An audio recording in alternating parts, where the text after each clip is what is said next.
अस्सलाम वालेकुम एवरीबॉडी। सो आज की जो ये आज का जो सेशन है इसमें हम डिस्कस करेंगे मिसलेनियस के कुछ क्वेश्चंस जितने हो सके। तो फिलहाल हम जो है क्वेश्चन नंबर 1 पे डिस्कशन करते हैं। तो रिकॉल कर लीजिए कि फैक्टर क्या होता है किसी भी फंक्शन के लिए। अ, हम ये कहते हैं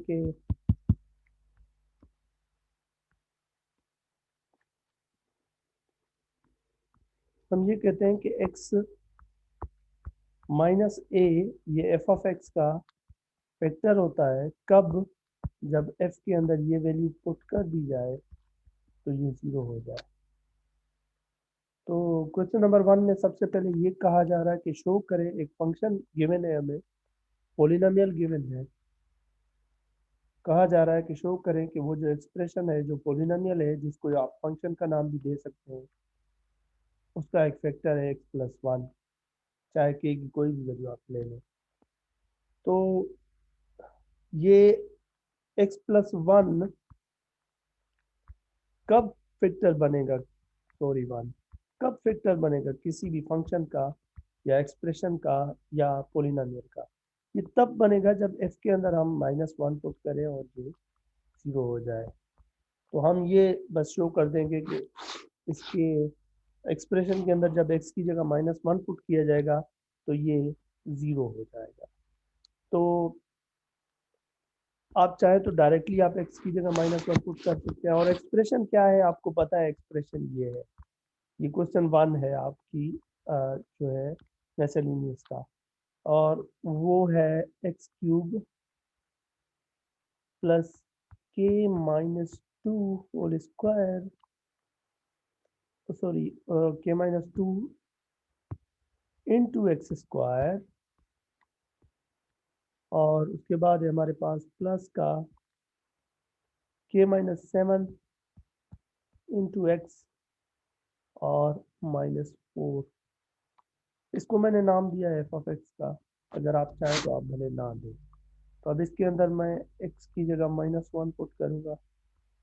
तो जैसे ही -1 पुट करेंगे, इस जगह -1 पुट करेंगे तो -1 का क्यूब -1 बन जाएगा, प्लस k-2 यहाँ पर पुट करेंगे तो 1 बन जाएगा। यहाँ पर k-7 है और ये यहाँ पर -1 -4। अब इस सारे को सिंप्लीफाई कर लें तो ये 0 होना चाहिए, ये आपका काम है इसको सिंप्लीफाई करना। जैसे ये 0 हो जाएगा तो आप कहेंगे कि x+1 जो है वो एफ ऑफ एक्स का फैक्टर है। अब आगे वो कह रहा है कि अगर इसी एक्सप्रेशन का एक और फैक्टर है x+2 तो k की क्या वैल्यू होनी चाहिए। तो उसके लिए हम जो है इस एक्सप्रेशन के अंदर x की जगह -2 पुट करेंगे और फिर उसको फैक्टर बनाने के लिए हम 0 के बराबर ले लेंगे, तो वहां से हमें k की वैल्यू मिल जाएगी। अब हमें कहा जा रहा है कि अगर x+2 भी इसका फैक्टर बन जाए तो k की वैल्यू क्या होगी। तो x+2 कब वेक्टर होगा, तब होगा जब f के अंदर -2 पुट कर ले और ये 0 हो जाए। तो हम इसके अंदर -2 पुट कर लें तो ये इस जगह पर -2 पुट करेंगे तो ये -8 हो जाएगा, और इस जगह पर -2 पुट करेंगे तो ये 4 हो जाएगा, और इस जगह -2 पुट कर लें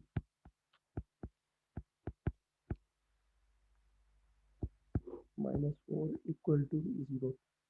अब जब आप इसको सॉल्व करेंगे तो वहां से आपके पास k की एक वैल्यू आ जाएगी, ठीक है। तो वो k की वैल्यू वहां से आप ले लें, और इस तरह से अब आपके पास k की वैल्यू आप वापस पुट कर देंगे यहाँ पर, तो आपका जो है वो फंक्शन बन जाएगा। और इस तरह से एक आपके पास क्यूबिक पोलिनोमियल आ चुका है जिसमें k की वैल्यू भी आप पुट कर देंगे, जो भी k की वैल्यू आ जाएगी यहाँ पर आप रख लेंगे।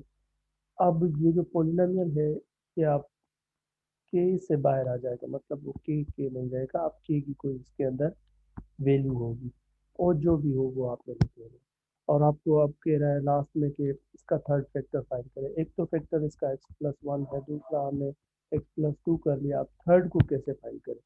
तो उसके लिए आप इन दोनों को मल्टीप्लाई करके और इस पूरे एक्सप्रेशन को, इन दोनों की मल्टीप्लिकेशन क्या होगी, एक्स स्क्वायर प्लस 3x+2 इससे डिवाइड कर लेंगे, जो भी है पूरा एक्सप्रेशन इसको डिवाइड कर लेंगे, थर्ड फैक्टर आ जाएगा। एक ये वे है, कोई और भी वे हो सकता है, तो या फिर आप इसको फैक्टराइज कर लें।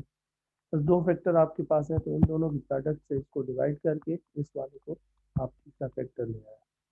तो ये था क्वेश्चन नंबर 1, इसके ऊपर डिस्कशन थी हमारी।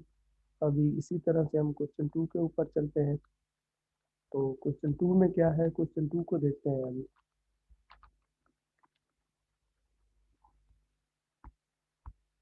क्वेश्चन 2 के अंदर हमें कहा जा रहा है कि गिवन है आपको x³ प्लस एक्स प्लस और सॉरी माइनस,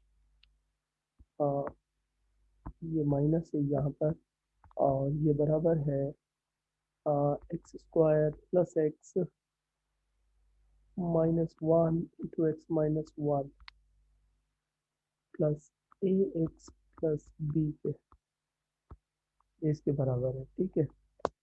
और अब हमें कहा जा रहा है कि ए बी की वैल्यू फाइंड करें।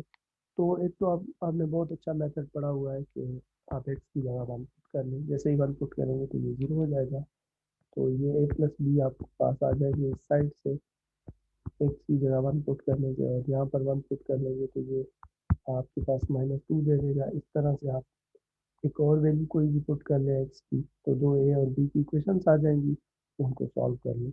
या फिर आपने इस साइड को सिंप्लीफाई करके कोफिशिएंट कंपेयर कर लें, वहाँ से आपके पास ए और बी की वैल्यूज आ जाएगी।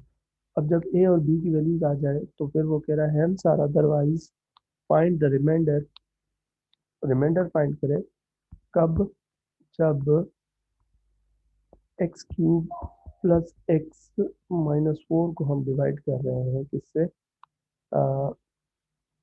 x² प्लस एक्स प्लस 1 से अगर डिवाइड कर रहे हैं तो इसका रिमाइंडर क्या होगा। अब यहाँ से अगर हम रिमाइंडर थ्योरम को रिकॉल करें तो ये हमारे पास जो है वो डिवाइडेंड हो जाएगा जो डिवाइड कर रहा है, और ये हमारे पास q(x) हो जाएगा।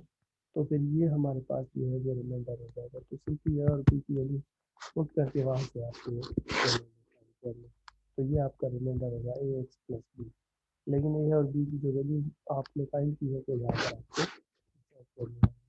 Thank you.